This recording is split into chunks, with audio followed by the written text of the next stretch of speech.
Hello, welcome back to Armchair Armory. It's finished at the Emirates Stadium. Arsenal 1, Manchester City 2.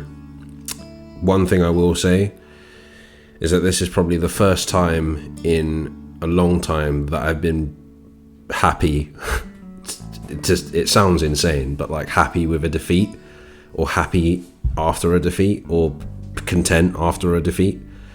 I'm obviously deflated because of the way we lost. But I think the performance that we put into today, and I said it in the preview, I think that it all came to pass. We were definitely a lot more competitive with City today, particularly in the first half. In the first half, we went toe-to-toe with them, went 1-0 up through Saka, who was brilliant today. And I wouldn't say we looked like we were in control. I think for the first half, we were definitely like the better side. Second half, we came out and kind of sat off a little bit, tried to manage the game a little bit, and to be fair, we did. And then it's another thing. I don't want to be one of those Arsenal fans that blames the officiating or blames VAR or anything like that. But like today, there was just a lot of discrepancies between decisions made. So Man City equalised through Riyad Mahrez penalty, which was given after Xhaka pulled Bernardo Silva's shirt in the box. It looked like Bernardo Silva went down very easily. The referee originally didn't give it. VAR said they'll check it, and then told Stuart Atwell, the referee, to go and check the screen, and he gave the penalty. Now, the reason why I'm pointing this out is because early in the first half, there was a ball through to Ødegaard. Ederson came out. I mean, I thought at first it wasn't a penalty because I saw that Ederson had got the ball. But then when you see it slowed down, it looks like Ederson gets Ødegaard before he gets the ball. And by the letter of the law, that should be a penalty. But VAR looked at it, didn't really look at it. They're just like, check complete, it's not a penalty. They didn't reverse the referee's decision. And I felt that the penalty that was given to City was very soft. And apparently, hearing Peter Walton talking about it on BT Sport, is that it was probably given because of the shirt pull.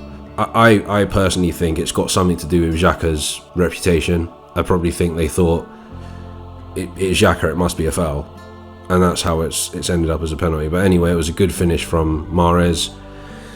And then in the last minute, bit of a scrap in the box, ball comes in from De Bruyne. Ben White doesn't get there in time, and Rodri manages to sneak it into an open goal.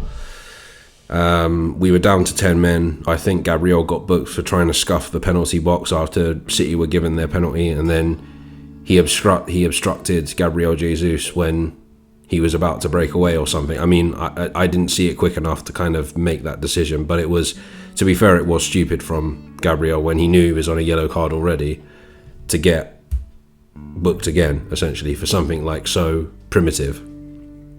But overall, I'm going to go out on a limb here and I can say I can see progress.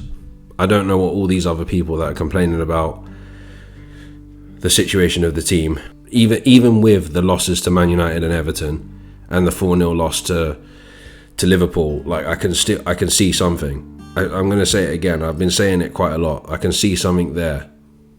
There is progress happening. Whether we can keep it up this season, I'm not sure. I don't think we will finish in the top 4. I think it's very ambitious for us to finish in the top 4. And if we do, all the naysayers, to some extent, will be proved wrong, because Arteta and the so-called process will be proven right. It will mean that he's managed to get us back into the Champions League in 2 seasons, which I never thought was possible. But, you know, there's a long way to go. And like I said, I don't genuinely think we are going to finish in the top 4. I'd be very surprised if we did, because I still think there's going to be moments across the season where we drop points. I think I said this in the preview, like drop points against teams that we should be beating and stuff like that, or should be beating. But no, I'm very proud of the performance today. It was the first time I felt like, yes, we're competing. We're competing again. And so far, Edu and Arteta are proving most of us that had doubts wrong.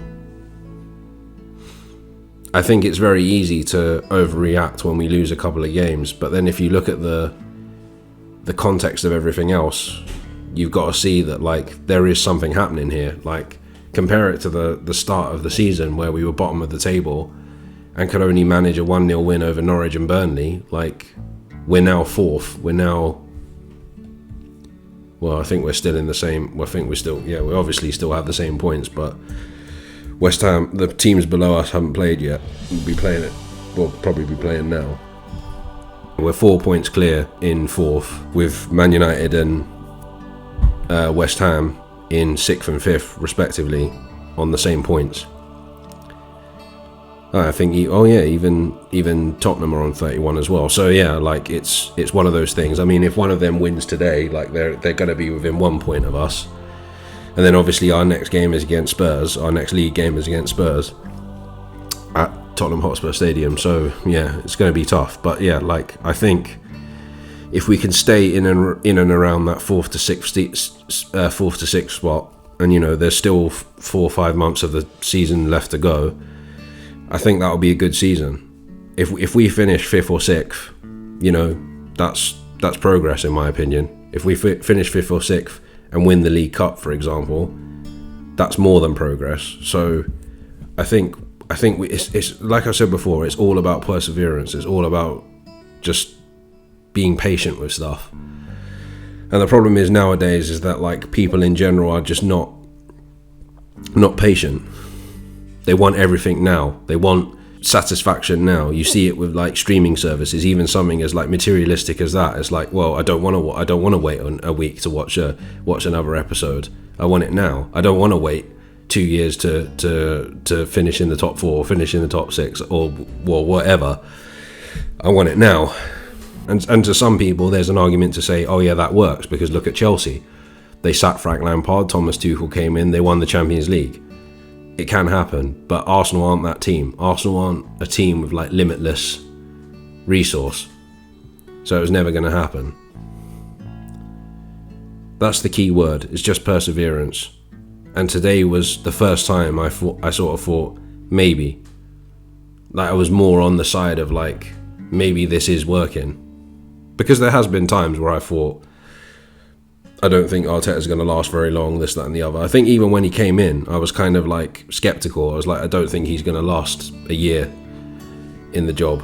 He wins the FA Cup, buys a bit of time. You know, we had terrible results like against Villarreal, for example. That was when I had my next sort of major doubt where I was like, yeah, I don't think this is going to last. We had the really, really awful start to this season where I was also thinking maybe we went on that 10-game unbeaten run. And even then I was still kind of like, I don't know. Like, it's team, you know, we still drew to Brighton and Crystal Palace and that and all that kind of stuff. And then on top of that, you know, we had those results against like Villa and West Ham and Leicester and Spurs. And I kept thinking to myself, there is definitely 100% something there. Like, I can't fully just be like, oh, because it's Mikel Arteta, because it's someone that's doing their first ever manager's job, I have to write it off. And that seems to be the narrative. It's like, I don't like him because it's his first job, and why is he managing my club in his first job? Like I said, I just think it's perseverance. And if he doesn't turn out to be the guy, and the rest of the season goes badly and he gets sacked, fair enough. I wouldn't be surprised necessarily.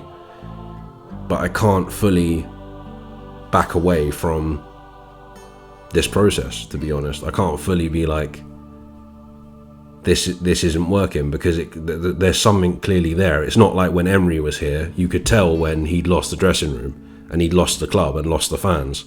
I don't think that's happened here. Today, when we went 2-1 down, the Emirates was rocking. They were singing, and it's Arsenal FC. They were singing that chant till the end of the game, and they were chanting until the end of the game, and I've not seen that happen for a very, very long time. The boos that came out of the final whistle were obviously for the referee and for the officials, and it's the first time that for a long time that I've ever seen that happen. Because normally, like, when we're in the old days, when we're like 3-1 down to somebody like City, the Emirates will be silent. I think it's just the culture at the club has definitely changed, and today was the first time in a long time where I've been like, we've actually competed with a top team, and it's even more significant being that we've what's the word, competed with probably one of, if not the best team in the world at the moment. It's crazy. But yes, we lost at the end of the day. There are going to be people out there that are going to be saying, oh, why are we celebrating a loss and all this kind of stuff. But that's the thing. I just think that just comes down to, I'm starting to get bored of using this word, but it just comes down to agendas. It just comes down to, I'm not going to say anything positive because it doesn't suit what I believe, sort of thing. They'll only come out when we lose. Like today, they'll be like, oh, this is proof that Arteta's no good, or this process isn't working because we lost to Man City. And it's like, well, remember, we haven't beaten Man City since like 2015 in the league. So this narrative doesn't work. Your argument completely falls down. But anyway, yeah, I'm deflated that we lost, because it's one of those things. It's always terrible when you lose in the last minute of a game. But I never expected us to win the game anyway. I was pleasantly surprised by the performance we put in, especially in the first half.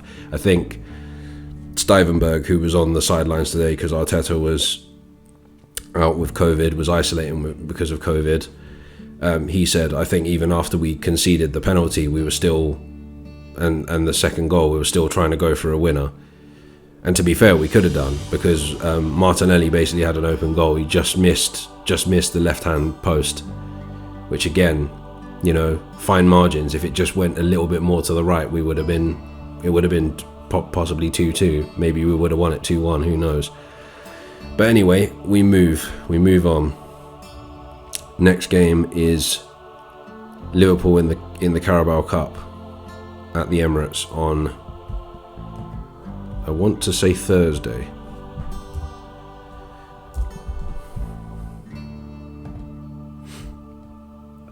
Yeah, Thursday. That'll be a nice birthday present, because my birthday's on Wednesday, if we can get a foothold in that cup tie. But they seem to be really ravaged with COVID and injuries at the moment, Liverpool, so maybe not. It might even get called off, who knows. And with that one, again, I kind of feel the same way that I do about City, where like I feel we don't have much of a chance there. I think possibly we could beat them over 2 legs, but not necessarily. If it gets cut down to a 1-leg game, I'm not too sure. And then obviously at the weekend we've got Nottingham Forest in the FA Cup, the first game of the FA Cup, third round of the FA Cup. So just got to get through them. I think if we can get to the Carabao Cup final, we've got every chance of winning that trophy. And obviously we just got to push on in the FA Cup. And again, push on, get some momentum going into the game against Spurs, because they're in a much better place than they were when we played them at the Emirates. So yeah, I think we just need to build on that confidence again. You could see at the end of the game that the players were deflated, that they put everything in that, they put their heart and soul in that performance. And it's just horrible when you put your heart and soul into something and it comes out, you don't come out on top, but you've just got to pick yourself up and move on again. There is definitely something there. This team definitely does have the spirit now. Right, I'm going to leave it there because I've been talking for quite a while now. I'll be back again previewing the first leg of the Carabao Cup semi-final against Liverpool. That will probably be on Wednesday. So until then, take care and stay safe.